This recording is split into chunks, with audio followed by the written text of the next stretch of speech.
আসসালামু আলাইকুম প্রিয় শিক্ষার্থীরা, আশা করি আল্লাহর রহমতে তোমরা যে যেখানে আছো ভালো আছো, সুস্থ আছো। আলহামদুলিল্লাহ, আমিও ভালো আছি। আমি খাদিজা আক্তার, প্রভাষক, সমাজবিজ্ঞান বিভাগ, ঢাকা ওমেন্স কলেজ। আজ আমি সমাজবিজ্ঞান বিভাগের দ্বিতীয় বর্ষের ছাত্রীদের সামাজিক পরিসংখ্যানের অনলাইন ক্লাস নিতে যাচ্ছি। তোমাদের সবাইকে স্বাগত।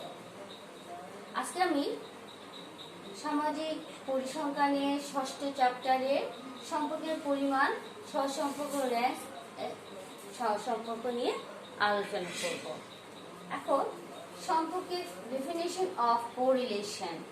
সম্পর্কের কোরিলেশন বলা হয়ে থাকে সম্পর্কের পরিমাণকে। এখন সহসম্পর্ক হলো দুই বা ততোধিক পরিবর্তনশীল চলকের মধ্যকার পারস্পরিক সম্পর্ক। অর্থাৎ এস.পি. গুপ্তা এম.পি. গুপ্তার মতে চলক সমূহের মধ্যকার সম্পর্কের নৈকট্যতা পরিমাপের কৌশলকে সহসম্পর্ক বলা হয়ে থাকে। এটা বলতে বোঝানো হচ্ছে, কারণ আমরা জেনে নিই চলক কি। চলক হলো একটি পরিবর্তনশীল সংখ্যা যা সর্বদা পরিবর্তন হয়ে থাকে। আর এই চলক সমূহের মধ্যকার সম্পর্কের নৈকট্যতা, অর্থাৎ একটি চলকের মান কি পরিমাণে বৃদ্ধি পেল বা কমলো, অপর চলকটির মানের সাথে সেই বৃদ্ধি পাওয়া বা কমার সাথে কোনো সম্পর্ক বিদ্যমান রয়েছে কিনা, সেটা কি ধরনের সম্পর্ক তার পরিমাণ করার নীতিকে বলা হচ্ছে সহসম্পর্ক বা কোরিলেশন। R AM. টার্টেলের মতে দুই বা ততোধিক চলকের মধ্যকার সম্পর্ক বিশ্লেষণ করাকে সহসম্পর্ক বলা হয়েছে। অর্থাৎ দুই বা ততোধিক চলকের মধ্যকার সম্পর্ক, অর্থাৎ একটি চলক কি ধরনের বৃদ্ধি পেল বা কমলো, আর বা কিভাবে হ্রাস পেল বা বৃদ্ধি পেল, এর সাথে অপর একটি চলকের বৃদ্ধি পাওয়া বা হ্রাস পাওয়া যে ধরনের সম্পর্ক বিদ্যমান রয়েছে সেটাই বিশ্লেষণ করাকে বলা হচ্ছে সহসম্পর্ক বলা হয় বা কোরিলেশন বলা হয়ে থাকে। অর্থাৎ আমরা বলতে পারি যে দুই বা ততোধিক চলকের মধ্যকার যদি কিছু সম্পর্ক বিদ্যমান থাকে, সেটা কি ধরনের সম্পর্ক, কি কতটুকু সম্পর্ক, কি পরিমাণ আছে, যাবতীয় কিছু বিশ্লেষণ করা। অর্থাৎ চলকটি বৃদ্ধি পেলে বা কমলে, অপর চলকটি বৃদ্ধি পেল কি কমলো, সেই যাবতীয় বিষয়ে আলোচনা করাই হলো বিশ্লেষণ করা বা করাকে বলা হচ্ছে সহসম্পর্ক বা কোরিলেশন। আর এই সহসম্পর্ক ক্ষেত্রে আমরা লক্ষ্য করি যে আমাদের সামাজিক, আর্থসামাজিক, রাজনৈতিক, ব্যবসা বাণিজ্য বিভিন্ন ক্ষেত্রে এই সহসম্পর্কের পরিমাণ একটি গুরুত্বপূর্ণ ভূমিকা পালন করে থাকে। যেমন আমরা বলবো যে আমাদের আর্থসামাজিক অবস্থার ক্ষেত্রে, আমরা সামাজিক অবস্থার ক্ষেত্রে আমরা লক্ষ্য করে দেখতে পাচ্ছি যে আজকে আমরা যে করোনাকালীন সমস্যা অতিবাহিত করছি, সেটাকে যদি আমরা একটা চলক ধরি, আর এই করোনাকালীন অবস্থাতে এই যে আমাদের সামাজিক যে অবক্ষয়, আমরা ইদানিং পত্র পত্রিকায় লক্ষ্য করে দেখতে পাচ্ছি যে সামাজিক মূল্যবোধহীনতা বৃদ্ধি পাচ্ছে, অবক্ষয় হচ্ছে, সেটার কোনো সম্পর্ক, সেটাকেও যদি আমরা একটা চলক নির্ধারণ করি আর সেটার কোনো সম্পর্ক রয়েছে কিনা সেটা বের করার ক্ষেত্রেও সহসম্পর্কে একটা গুরুত্বপূর্ণ ভূমিকা পালন করে থাকে। কিংবা বাণিজ্যের ক্ষেত্রে দেখা যাচ্ছে যে বাজারে কোনো একটি দ্রব্যের মূল্য বৃদ্ধি পাওয়ার ফলে ভোক্তা যদি একটি চলক আর দ্রব্যমূল্য যদি একটি চলক হয়, তার বৃদ্ধি পাওয়ার ফলে বা ভোক্তার পরিমাণ হ্রাস পেল কি কমলো, বা কোনো একটি পণ্য বাজারে আসার পরে সেটা জনগণের মধ্যে কি ধরনের প্রভাব ফেললো, এই দুইটি চলকের মধ্যে কি ধরনের সম্পর্ক, সেটা বিশ্লেষণ করার ক্ষেত্রেও আমরা সহসম্পর্ক নির্ধারণ করতে পারি। ইভেন আর্থসামাজিক অবস্থা তো বললাম, আমরা ভৌগোলিক আবহাওয়াগত অবস্থার ক্ষেত্রেও আমরা দেখি যে আজ ভৌগোলিকগতভাবে বা জলবায়ুগতভাবে, আবহাওয়াগতভাবে দেখা যাচ্ছে যে বাংলাদেশের এই যে বন্যা হচ্ছে, হঠাৎ করে বন্যা আসছে, পানি বেড়ে যাচ্ছে, একবার পানি নেমে যাচ্ছে, আবার পানি উঠছে।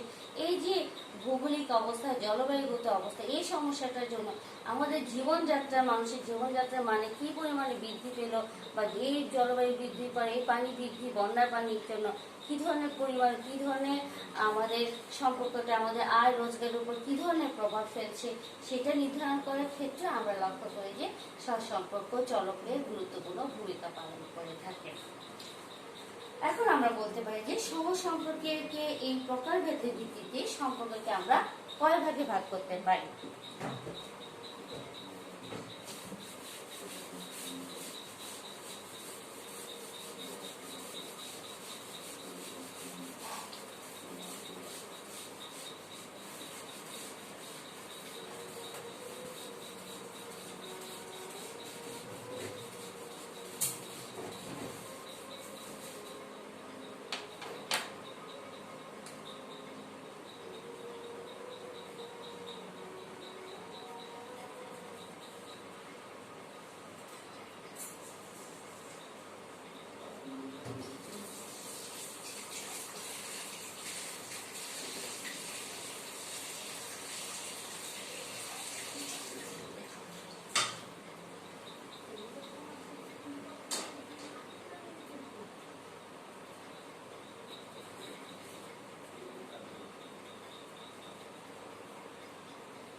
সম্পর্কের প্রকারভেদ অনুযায়ী একে 5 ভাগে ভাগ করা যাচ্ছে। যেমন 1 নম্বর হলো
আমরা যে বলেছিলাম সহসম্পর্ককে 5 ভাগে ভাগ করা যায়, তার মধ্যে আমরা দেখছি 1 নম্বর পয়েন্টটা হচ্ছে পূর্ণ ধনাত্মক সহসম্পর্ক।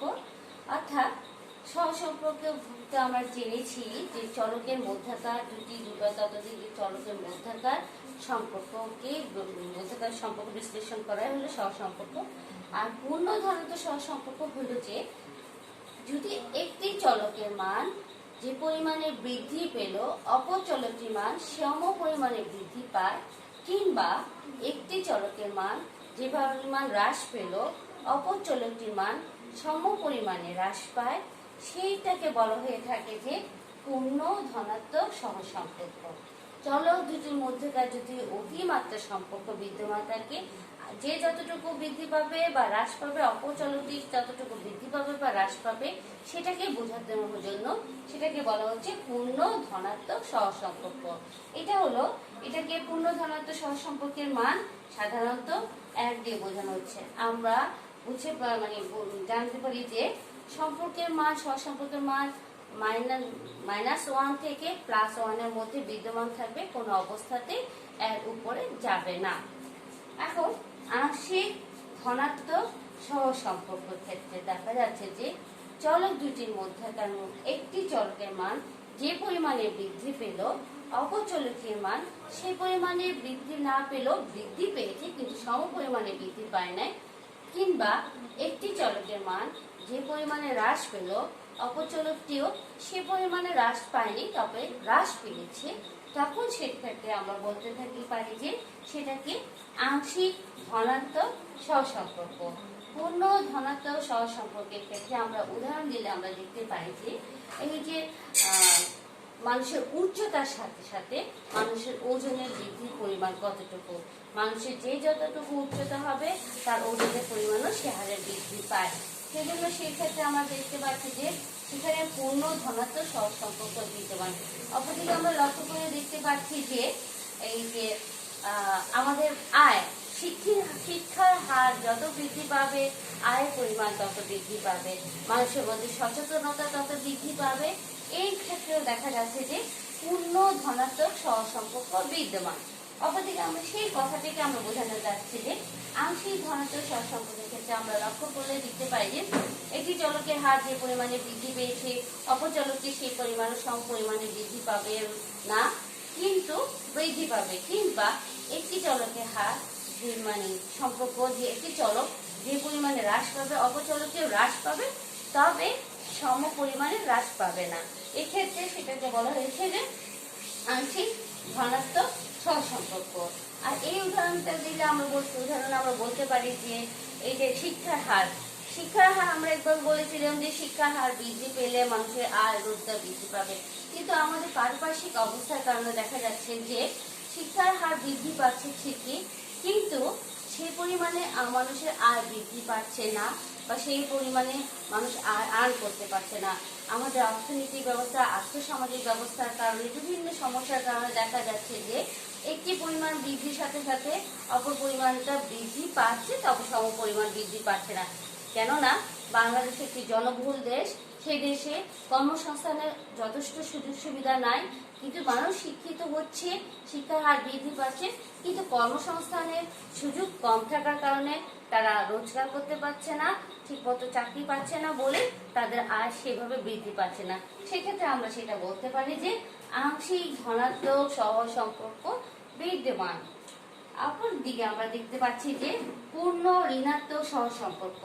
পূর্ণ ঋণাত্মক সহসম্পর্ক হলো যে একটি চলকের মান যে পরিমাণে বৃদ্ধি পেল অপরদিকে অপর চলকটি সেই পরিমাণে বিপরীতভাবে অবস্থান করে সেই পরিমাণে হ্রাস পেল, বা একটি চলকের মান যেভাবে হ্রাস পেল অপর চলকটি সম পরিমাণে বৃদ্ধি পেল, অর্থাৎ একটি চলকের নিচে নামলে যতটুকু হ্রাস পেল অপর চলকটি তার চাইতে বেশি বৃদ্ধি পেল, একটি চলক যতটুকু বৃদ্ধি পেল অপর চলকটি তার চাইতে সে সম পরিমাণে হ্রাস পেল। অর্থাৎ চলক দুটির মধ্যে বিপরীত যে অবস্থা বিদ্যমান থাকে সেই দুটিকে পূর্ণ ঋণাত্মক সহসম্পর্ক বলা হয়ে থাকে। সেই সূত্রে আমরা সূত্রটা দেখলাম যে চিত্রের মধ্যে দেখলাম যে এই যে চলক দুটির মধ্যে বিপরীত অবস্থানের কারণে সেটাকে আমরা বলা হচ্ছে যে পূর্ণ ঋণাত্মক সহসম্পর্ক।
আমরা দেখছি আংশিক ঋণাত্মক সহসম্পর্ক।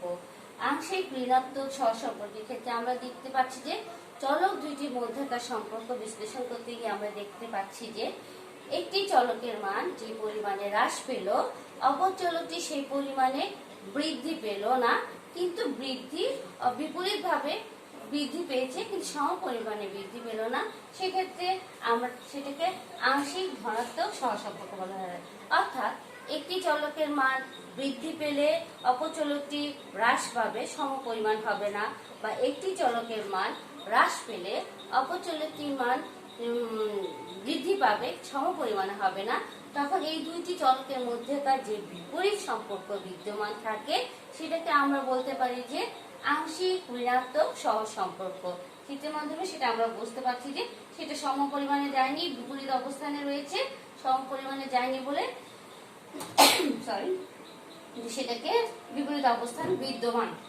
এখন আমরা সেটা উদাহরণ দিলে দেখতে পাচ্ছি যে আমাদের নিত্য প্রয়োজনীয় বাজারের ক্ষেত্রে আমরা লক্ষ্য করছি যে আমাদের দৈনন্দিন জীবনে আমাদের আদা, রসুন, পেঁয়াজ এগুলো আমাদের নিত্য প্রয়োজনীয় জিনিস, কিন্তু এর মূল্য বৃদ্ধি পাওয়ার সাথে সাথে আমরা ভোক্তারা যে চলক সেটা আমরা তার ব্যবহার আমরা কমিয়ে ফেলি, আমরা সেটা ক্রয় ক্ষমতা আমাদের কমে যায় বলে আমরা সেটা ভোগ করার পরিমাণ কমে দেয়। বিপরীত অবস্থানের বিদ্যমান রয়েছে, কিন্তু আমরা কিন্তু সেই সম পরিমাণে কমাতে পারছি না। কেননা আমাদের ভোক্তার আয় করছে, আমরা দ্রব্যের দাম বৃদ্ধি পেয়েছে উচ্চ হারে, কিন্তু সেই অনুযায়ী আমরা বিপরীতভাবে আমাদের ভোগের পরিমাণ কমেছে কিন্তু সম পরিমাণে কমে নাই। সেক্ষেত্রে আমরা সেটা বলতে পারি যে সেখানে সেই চলকের মধ্যে ভোক্তার চলক এবং দ্রব্য মূল্যের চলক এই দুটি চলকের মধ্যে যে বিপরীত অবস্থান রয়েছে কিন্তু সম অবস্থান নয়, তবে সেটাকে বলা হবে যে আংশিক ঋণাত্মক সহসম্পর্ক। এখন আমরা যেটা বলতে পারি শূন্য সহসম্পর্কটা কি? শূন্য সহসম্পর্ক হলো যে চলক দুইটির মধ্যকার যদি কোনো সম্পর্ক বিদ্যমান না থাকে, অর্থাৎ একটি চলকের মান বৃদ্ধি পেল কি কমলো, বা কমলো কি বৃদ্ধি পেল, অন্য চলকে কিছু এসে যায় না, তার মধ্যে কোনো সম্পর্ক বিদ্যমান নয়, তখন সেটাকে বলা হয়ে থাকে শূন্য সহসম্পর্ক। যেমন আমরা বলতে পারি যে রহিমের রোজগার বা আয় বৃদ্ধি পেয়েছে, জীবনযাত্রার মান বৃদ্ধি পেয়েছে, সেক্ষেত্রে করিমের কেন বৃদ্ধি পেল না? রহিমের যে পরিমাণ বৃদ্ধি পেয়েছে করিমের কেন বৃদ্ধি? করিমের কোনো বৃদ্ধি বা কমার কোনো সম্পর্ক নাই। একজনের আয় রোজগারের উপরে আরেকজনের আয় রোজগারের কোনো সম্পর্ক বিদ্যমান নয়। সেই ক্ষেত্রে আমরা বলতে পারি যে এই দুটির মধ্যে শূন্য সহসম্পর্ক বিদ্যমান। তো প্রিয় শিক্ষার্থীরা, আজকে আমরা যে বিষয়টা নিয়ে আলোচনা করলাম সেটা হলো যে সহসম্পর্কের কি? সহসম্পর্ক হলো দুই বা ততোধিক চলকের মধ্যকার যে ধরনের সম্পর্ক বিদ্যমান সেটা নির্ধারণ করা কৌশল, সেই বিশ্লেষণ করা কৌশল, সেটাকে বলা হচ্ছে যে সহসম্পর্ক। আর সহসম্পর্কে কয় ভাগে ভাগ করা হয়েছে? সহসম্পর্কে মূলত ভাগ করা হয়েছে 5 ভাগে ভাগ করা হয়েছে। একটা হলো পূর্ণ মাত্রার সহসম্পর্ক, একটি হলো পূর্ণ ধনাত্মক সহসম্পর্ক, আংশিক ধনাত্মক সহসম্পর্ক, পূর্ণ ঋণাত্মক সহসম্পর্ক, আংশিক ঋণাত্মক সহসম্পর্ক, আর হলো শূন্য সহসম্পর্ক। অপরদিকে এটা কি যে সম্পর্ক, যাবতীয় বিষয় আমরা আলোচনার মাধ্যমে আমরা বুঝতে পেরেছি। আবার আমরা যে বিষয়টা আলোচনা করেছিলাম যে সহসম্পর্কের প্রয়োজনীয়তা বা গুরুত্ব। সহসম্পর্ক আমাদের আর্থসামাজিক, রাজনৈতিক অবস্থার ক্ষেত্রে, ব্যবসা বাণিজ্যের ক্ষেত্রে সহসম্পর্ক খুব গুরুত্বপূর্ণ একটা ভূমিকা পালন করে থাকে। সেটা আমরা আলোচনা করেছিলাম যে যেমন আমাদের করোনাকালীন সময়ে আমাদের করোনাকালীন অবস্থা যত দীর্ঘমেয়াদে হচ্ছে তখন আমাদের কি বেড়েছে, তখন আমাদের সামাজিক অবক্ষয়ের পরিমাণ অবক্ষয় বেড়ে গেছে। তারপর আমাদের করোনা যত বৃদ্ধি পেয়েছে, আমাদের বিপরীত অবস্থানে আমরা লক্ষ্য করেছি যে করোনা যত বৃদ্ধি পেয়েছে আমাদের রোজগার, আমাদের আপামর জনগণের রোজগারটা কমে গেছে। তার প্রেক্ষাপটে আমরা লক্ষ্য করতে দেখা যাচ্ছে যে করোনার সাথে মানুষের রোজগারের সম্পর্ক তার প্রেক্ষিতে দেখা যাচ্ছে শহর অঞ্চলের অধিকাংশ মানুষ শহর ছেড়ে গ্রামে অভিমুখে গ্রামে চলে যাচ্ছে। সেটাতে আমরা লক্ষ্য করলে দেখলাম যে সেটাতে আমরা দেখতে পাই যে সেটাতে আমরা ঋণাত্মক সম্পর্ক বিদ্যমান রয়েছে। আবার করোনার সাথে যে সম্পর্কটা, করোনার সাথে মানুষের সামাজিক অবক্ষয়ের যে সম্পর্কটা রয়েছে, সেই চলক দুটির মধ্যে যে সম্পর্ক, সেখানে আমরা লক্ষ্য করলে দেখতে পাচ্ছি যে সেটাতে পূর্ণ ধনাত্মক সহসম্পর্ক বা ধনাত্মক আংশিক ধনাত্মক সহসম্পর্ক বিদ্যমান রয়েছে।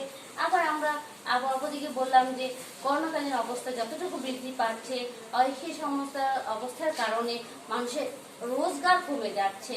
রোজগার কমে যাওয়ার ফলে মানুষ শহর থেকে গ্রামে চলে যাচ্ছে, সেটার বিপরীত অবস্থান বিদ্যমান রয়েছে। সেখানে আমরা বলতে পারি যে ঋণাত্মক সহসম্পর্ক বিদ্যমান। আর যদি করোনা যাদের মধ্যে, যাদের অনেক আয় রোজগার আছে, যারা আর্থসামাজিকভাবে স্বাবলম্বী, যারা মোটামুটি একটা আর্নিং পর্যায়ে চলে গেছে, তখন দেখা যাচ্ছে যে করোনা আসলেও কি গেল, তাদের কোনো প্রভাব ফেলতেছে না, কোনো অবস্থা পরিবর্তন হচ্ছে না। তখন সেই দুটি চলকের মধ্যে যে সম্পর্ক বিদ্যমান, তখন সেটাকে দেখা যাচ্ছে যে শূন্য সহসম্পর্ক বিদ্যমান। এখন আমরা সহসম্পর্কে প্রকারভেদ আলোচনা করলাম। সহসম্পর্কের বৈশিষ্ট্য সম্পর্ক সমূহের মধ্যে আমরা কয়েকটি লক্ষ্য করতে গেলে বৈশিষ্ট্য আমরা দেখেছি। বৈশিষ্ট্যগুলো হলো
অর্থাৎ এখানে আমরা লক্ষ্য করছি যে সহজ সম্পর্কে সহজ বা সংশ্লেষণ করা, অর্থাৎ ডেফিনিশন অফ কোএফিসিয়েন্ট অফ কোরিলেশনের ক্ষেত্রে আমরা দেখেছি যে পরস্পর সম্পর্কযুক্ত দুইটি চলকের প্রকৃতি ও এদের মধ্যেকার বিদ্যমান সম্পর্কের মাত্রা যে গাণিতিক সূত্রের সাহায্যে পরিমাপ করা হয় তাকে সংশ্লেষণ বলা হয়। অর্থাৎ আমরা এই যে আগে যেটা বললাম যে সম্পর্ক দুটি চলকের মধ্যেকার বিদ্যমান সম্পর্ককে সহগ সম্পর্ক বলা হয়, আর সহগ সম্পর্কের সহগ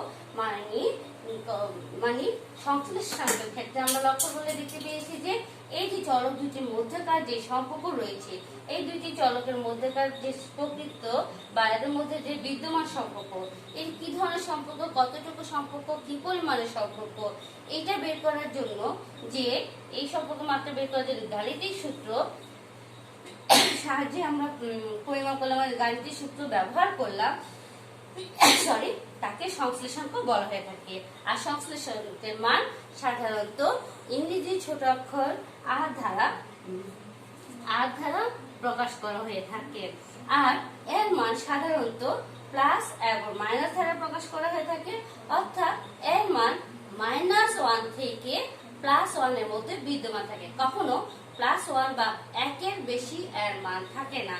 আর এই দুইটা সীমার মধ্যে গাণিতিক ভাবে আমরা সংশ্লেষাঙ্কের মাত্রা সংশ্লেষাঙ্ক পরিমাপ করতে পারি।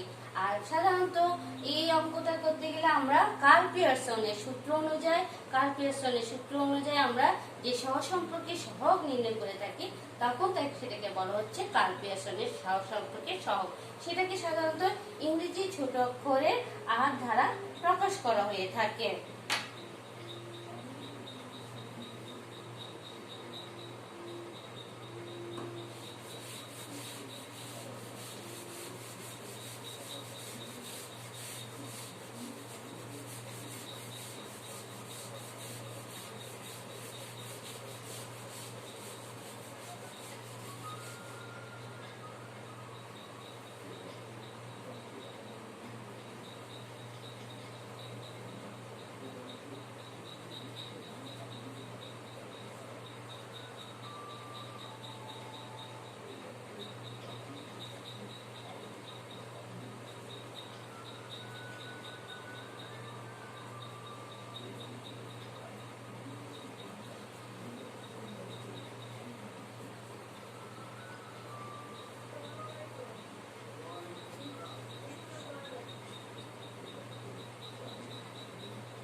অর্থাৎ যদি পরস্পর সংখ্যক যুক্ত দুইটি চলক x ও y এর n সংখ্যক জোড় মান হয়, অর্থাৎ দুইটি চলক x একটি চলক y একটা চলক, এবং এদের মান টোটাল n সংখ্যক আছে এবং এদের মান যথাক্রমে x1 y1 x2 y2 x3 y3 xn yn হয়, তাহলে আমরা যে সূত্রটা পেয়ে থাকি এবং এর মধ্যে যদি আমরা গড়টা পেলাম x বার y বার হয়, তবে x ও y এর মধ্যকার সহসম্পর্কে সহগে যে সূত্রটা আমরা দেখলাম আর আমরা কিসের সহসম্পর্কে সহগে চিহ্ন। এখন আমরা এটা x y এর সূত্র অনুযায়ী দেখা যাচ্ছে যে সিগমা ফার্স্ট ব্র্যাকেট দিয়ে x minus x bar into y minus y bar by root দিয়ে sigma x minus x bar whole square sigma y minus y bar whole square. অপরদিকে আমরা দেখতে পেলাম যে সেই আরেকটি সূত্র দেখলাম যে sigma x y minus sigma x sigma y into sigma y by n আবার বাই রুট দিয়ে সেকেন্ড ব্র্যাকেট দিলাম, তারপর x square minus minus sigma x whole square by n y sigma y square minus y sigma y whole square by n। আর যেখানে x এর মান -1 থেকে +1 এর মধ্যে বিদ্যমান থাকবে, আর এর মান এর চাইতে বেশি দেখতে পাবেন, এইটার মধ্যে মানগুলো বিদ্যমান থাকবে।